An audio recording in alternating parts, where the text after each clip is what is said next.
So what are some skills that you need to succeed at your dream career?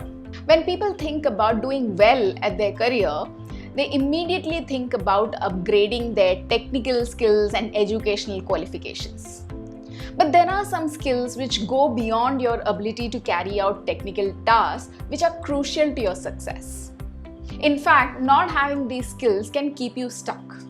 And in this video, I'm going to talk about the top 5 of those crucial skills that you will require to make a dream career switch.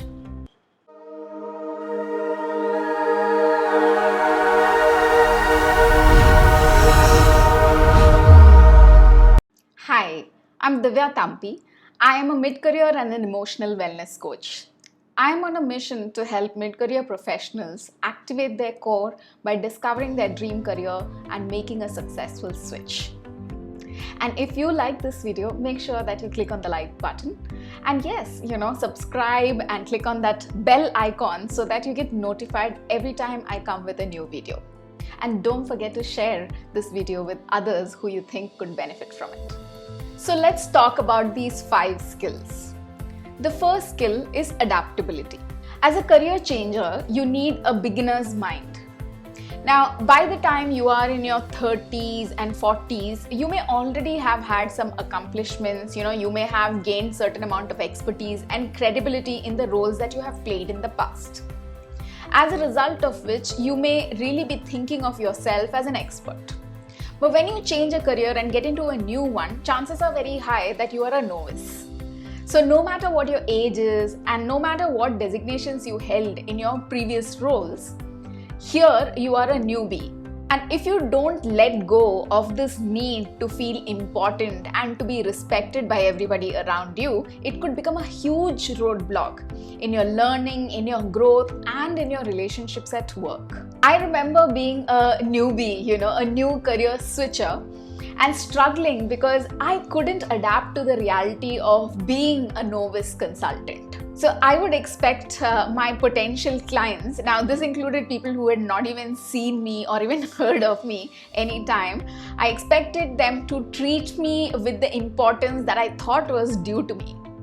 Now, as a result of this, I was left crushed because they did not even take my calls. Not only this, I used to judge people on the basis of their age, on their experience, their educational qualification, on their title, rather than on their actual ability and expertise on the matter. And this lack of adaptability was probably the single most biggest reason of the extended amount of time that it took me to achieve even a certain amount of success in the new role. So adapting to new realities, new environments, new rules, new technology, new systems and new priorities lays the foundation for your success in the new career. The second skill that you will require is customer focus. So are you able to make a direct connection between the work that you do and how it benefits the customer? Because that is the single most important factor when it comes to getting clients, making sales and sustaining a business. And your clients are both internal as well as external. For example, if you decide to take on a role with an organization, then you have to look at how your abilities and skills are going to benefit the organization and help the organization fulfill its objectives and goals.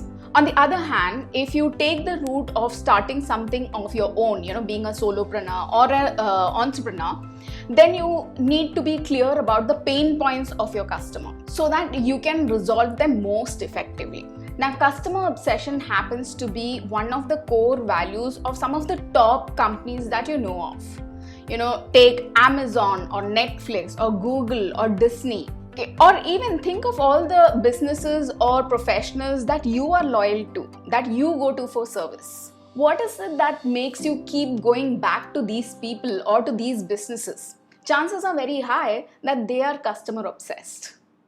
And that's why customer focus is one of the key skills for your success in your new career. The third skill that you will require is prioritization skills. Now, you may have heard of the 80-20 principle or the Pareto's principle. According to the 80-20 principle, 80% of your results come from 20% of your efforts and 20% of your results come from 80% of your efforts. Being able to identify the 20% from which you're getting 80% of your results and focusing on that 20% and putting in more value in that 20% is what will differentiate you and establish you as a value creator. Now, for this, you need three things. Okay, the first thing is analysis. You will have to analyze data. So, which of your activities are getting you most results? Which of your offerings are getting you the most revenue? And which of your customers are sapping most of your energy? Being able to review and analyze what is working and what is not working is going to go a long way in helping you decide what should be the next step that you need to take and what is it that you should be focusing on. Once you're done with the analysis part, you have to focus on digitization. Now that you have identified, what are the things which are taking 80% of your effort but giving you only 20% of the results, then you need to look at how you can possibly digitize and automate 80% of the stuff so that you can truly focus on the chunk that is giving you the most value. Now, this applies in your personal life as well as your professional life. So, digitization can also apply to you managing your personal day-to-day tasks, which may be taking up a lot of your time, but not actually giving you the kind of value for the time that you spend. And the same applies to your professional life. The third part of prioritization is in learning. Now, you will come across a whole horde of information and knowledge that you can make your own as you start in your new career, because this is going to be an important part of becoming successful in the career that you have chosen. But you don't have the time to learn everything and anything that comes your way. So being able to prioritize what to learn first and what to leave out for later will help you to get the most out of your time. Talking about learning, if you are a mid-career professional considering a dream career switch, then you may register to this program that I do, which is on discovering your dream career and making the switch, the link to which is given below in the description. The fourth skill is marketing skills. Now, let's say you're really good at what you do and you are able to generate great results for your customers. But what use is it if your customers don't know about it? And people are not your customers because they don't know about you offering this service. And that is where marketing skills comes into picture. To be honest, a long time ago, I used to consider marketing as something which large organizations do. It took me a while to realize that marketing is something that every single one of us has to do if we have a skill or an offering for people. Let me give you an example. Till a few years ago, I was looking for a CA or somebody who could manage my taxes, and I was finding it so hard to get somebody good who could do that for me well. And eventually I found somebody through recommendations, but it took me a long time to find that person. And I thought to myself, it would have been so nice if this person had marketed himself and more people knew about him. So you see, marketing is a skill that every person who has a skill to offer should be good at doing if they want to succeed at what they do. Now, there are different parts to marketing. The first thing about marketing is that you have to have good clarity about your own offering. What is the problem that you solve? What is the solution that you provide? So for that, you should have what is referred to as an elevator pitch.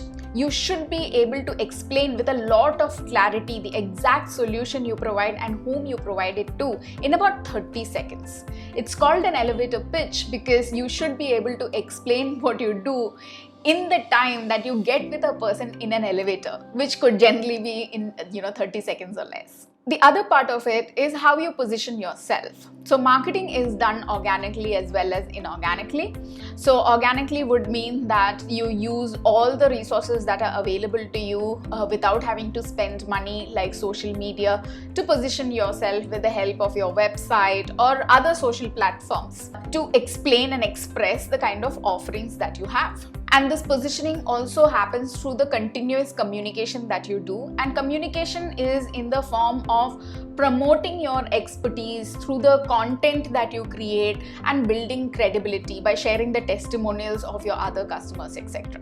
So that's the marketing skills that you need to have. The fifth skill that you need to have is emotional agility skills. This one is my favorite. There are 4 components to emotional agility. These are self-awareness, self-regulation, social awareness, and relationship management. Let's look at the first one, which is self-awareness. This is about being aware of your own impulses, tendencies, reactions to situations, your intentions, your hopes, your dreams, values, and commitments. Because you are your biggest resource. And when you know yourself very well, you are able to manage yourself to get the best out of yourself.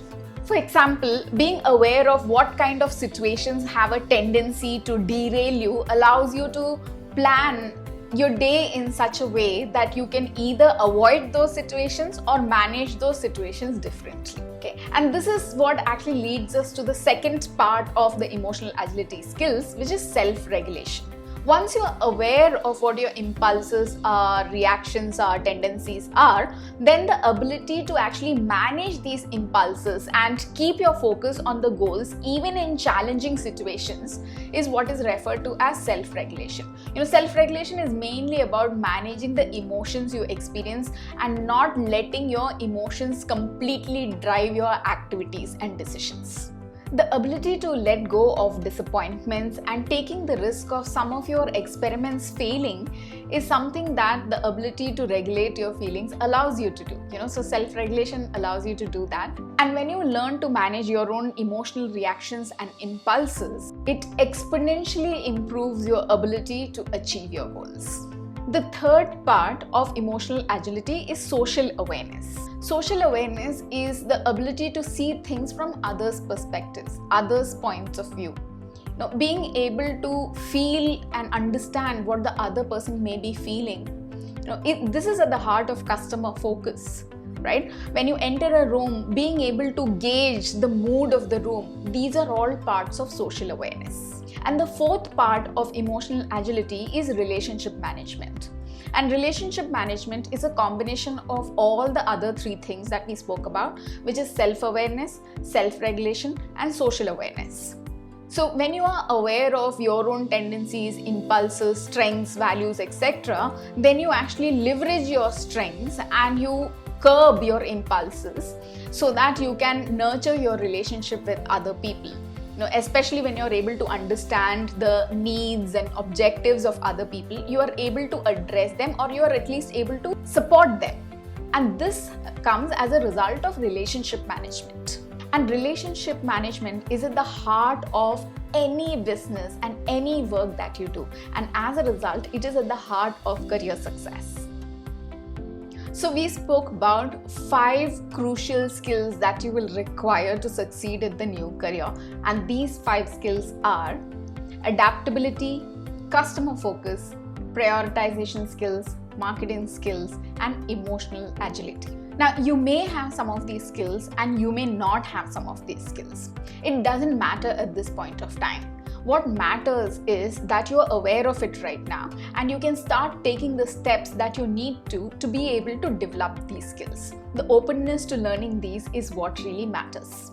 In fact, remember that career success is almost the byproduct of all the things that you do. Your biggest gain from this entire journey is the kind of person that you become as a result of learning these skills and growing.